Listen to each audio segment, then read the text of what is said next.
Ide pelo mundo e pregai o Evangelho a toda criatura. Foi o que motivou Ive Nassar a criar um grupo de oração quando ainda era universitária. Apesar de atravessar muitas tempestades, a fé se manifestou mais forte. A semente plantada deu frutos e germinou por todo o mundo.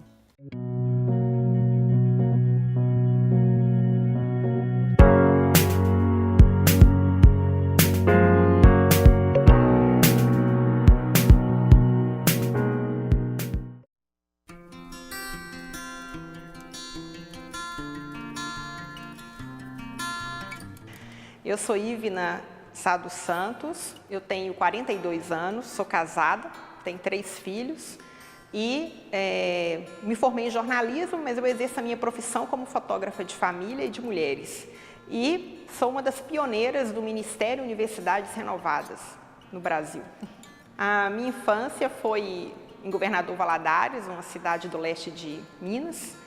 E eu nasci num berço católico. Eu, desde cedo, minha mãe me colocava na coroação, né? Ela tinha uma devoção especial com Nossa Senhora de Fátima, então eu me recordo também de já ter sido uma das pastorinhas de Nossa Senhora de Fátima.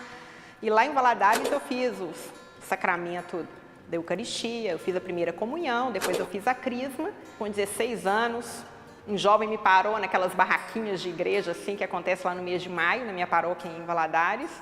E me parou e falou assim: ei, gata. Eu falei: você está me cantando, cara? Não, na verdade ele estava me convidando para ir num grupo de oração que aconteceria no outro domingo e que era o meu aniversário de 16 anos. E esse grupo de oração é o começo de tudo, na verdade, porque foi ali que eu tive um encontro pessoal com Jesus que mexeu comigo e determinou muita coisa na minha juventude, tudo que viria depois. E logo depois que eu entrei nesse grupo de jovens, eles faziam caravanas que nos levavam para um retiro de carnaval que acontece na Universidade Federal de Viçosa todo ano. Então eu fui no ano de 92 a primeira vez, eu estava no início do 3º ano do ensino médio, depois eu fui no ano de 93 e mais para frente eu fui em 94 e nos anos seguintes.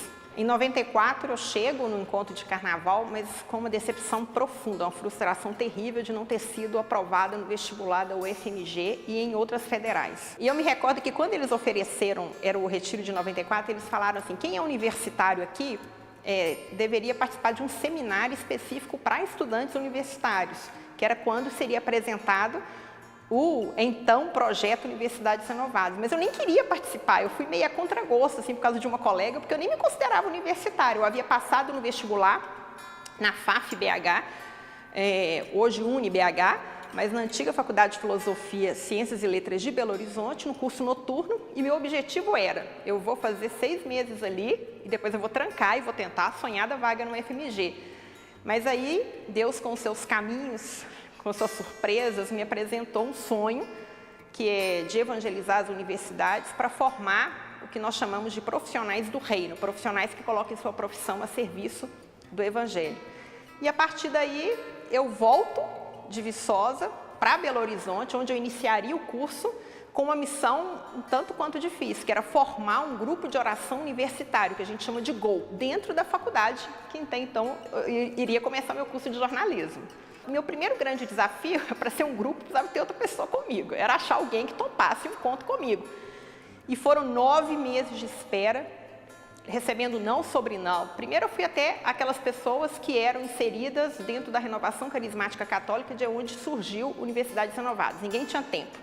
Depois eu fui atrás dos católicos, que não eram necessariamente do movimento da Renovação Carismática, ninguém tinha tempo. Depois eu fui atrás dos meus irmãos evangélicos, para começar, ninguém tinha tempo. Até que no dia 25 de outubro de 94, eu começava a primeira reunião do grupo de oração com uma colega que não tinha vivência nenhuma de igreja, mas ela topou, então ia ser com ela. A gente tinha dificuldade com sala, porque não tinha sala disponível, então ficava picando de sala em sala.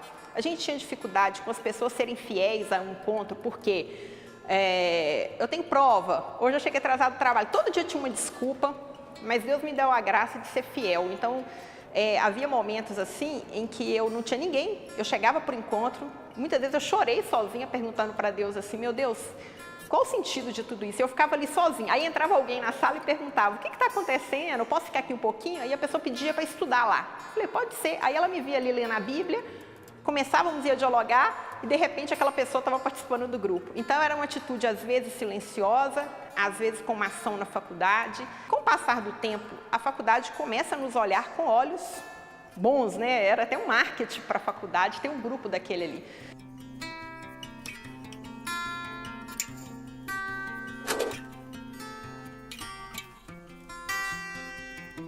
O grupo de oração do UniBH, ele foi no primeiro momento, ele nunca foi um grupo de grandes, muita gente, assim, talvez nos encontros maiores, assim, que eram os aniversários do grupo, a gente tinha isso, umas 50, 60 pessoas, mas as nossas reuniões em média eram em torno de 20 pessoas, assim, no momento. Mas acontece concomitantemente ao Gol do UniBH um crescimento muito grande dos grupos em Belo Horizonte, que eu sou testemunha dessa história com muita alegria e gratidão a Deus. Então, em 94, a gente era um grupo na UFMG e o grupo do UniBH. Em 1997, havia 23 grupos de oração universitários em Belo Horizonte, na Arquidiocese, em vários campos. A gente fazia aquele trabalho de formiguinha mesmo, assim, onde tinha encontros, seja da renovação carismática, que tinha concentração de jovens, e até encontros que nem eram necessariamente da renovação carismática, mas, por exemplo, da Pastoral da Juventude, eu estava lá e aqueles que estavam comigo também estavam. A gente fazia estandes, ia com camisa, e quase sempre no encontro da juventude tinha os estudantes universitários. A gente pedia uma palavrinha para os organizadores, vocês podem encontrar com a gente depois do almoço? E ali surgiam os gols, por exemplo. Eu me recordo que o grupo que começou na PUC Minas, com o Rony, né, ele começou numa conversa na Avenida Afonso Pena, não tem noção, assim, eu encontrei, você estuda na PUC?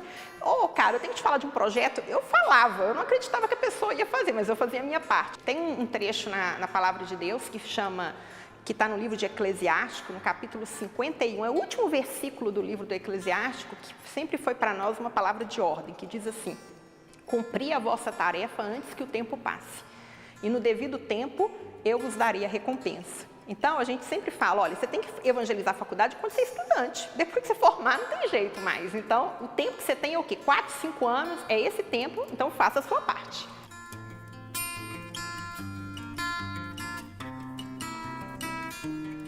Logo quando eu me formei, no ano de 97, eu recebi uma bolsa da Conferência Episcopal Latino-Americana e fui fazer um curso na Unicinos, que é no Rio Grande do Sul. Quando eu cheguei lá, era um curso de 4 meses, então o tempo era muito curto. E aí eu fundei outro Gol lá, que foi na Unicinos. Depois, lá nesse curso, existiam pessoas de vários países. E eu conheci uma missionária mexicana, na congregação de Nossa Senhora do Perpétuo Socorro, e ela ficou tão envolvida com aquela experiência que quando ela voltou para o México, ela levou materiais e apresentou para 2 estudantes de medicina de lá. E aí eles começaram a fazer encontros. E a gente conversava por e-mail, não tinha rede social, mas eu ficava louca vendo aquele movimento todo. Até que no ano 2000, eu fui ao México e fiquei um mês com eles, para conhecer a realidade de perto. E no ano seguinte, aconteceu esse mesmo movimento no Peru. Aí eu fui a Lima, junto com outra colega, né, que mora no Espírito Santo, e assim foi expandindo, aos poucos. Quando a gente comemorou 10 anos, no ano de 2004, eu lancei o livro que chama Dai-lhes vós mesmos de comer, que é um histórico, é um testemunho de todo o trabalho do início e mesclando o meu testemunho junto com o testemunho de tantas outras realidades. E eu sou testemunha dessa fidelidade do início. O Gol foi fundado, o Gol, né, da faculdade onde eu estudei, foi fundado em 1994. E aí ele ficou por 15 anos ativo, depois morreu. Porque as lideranças vão chegando e não formaram outras. Mas Deus sempre nos dá um presente, assim, uma surpresa, né? Até que há 2 anos atrás eu recebo um convite de que o grupo do UniBH havia voltado. Então, o grupo que foi plantado há quase 24 anos atrás. E eu recebo um convite para vir pregar no grupo. E aí, vim com meus 3 filhos, meu marido, e quando eu chego na faculdade, eu sou atraída pelo barulho do sino tocando. Porque é uma capela tombada e tem o sino mesmo, aquelas coisas de interior. E aí eu começo a escutar aquele sino e eu fui atraída para a capela pelo som do sino. E quando eu cheguei, estava lotado, e as pessoas queriam entender, era dia de São Judas Tadeu, porque o grupo foi fundado dia 25 de outubro, dia 28 de outubro, dia de São Judas, já tem toda essa devoção, né, católica, e a capela é de São Judas Tadeu.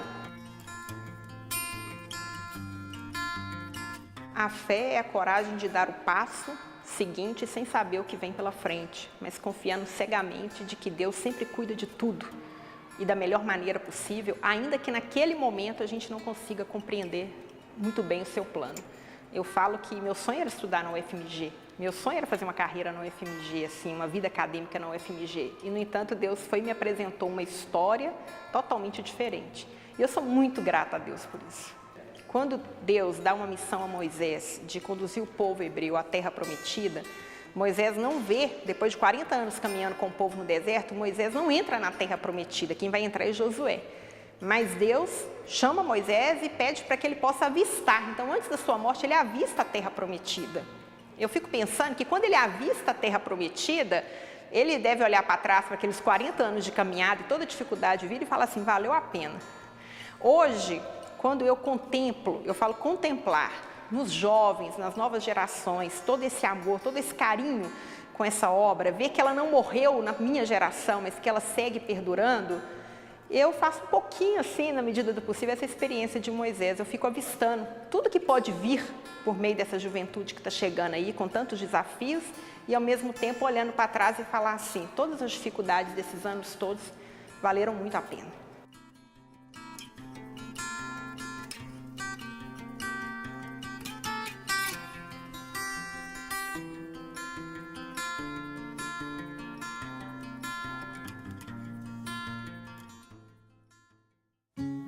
Se você tem uma história de fé e gostaria de participar do nosso programa, envie um e-mail para nós no minhahistoriadefé@tvhorizonte.com.br. Eu espero a sua companhia no próximo programa. Até lá!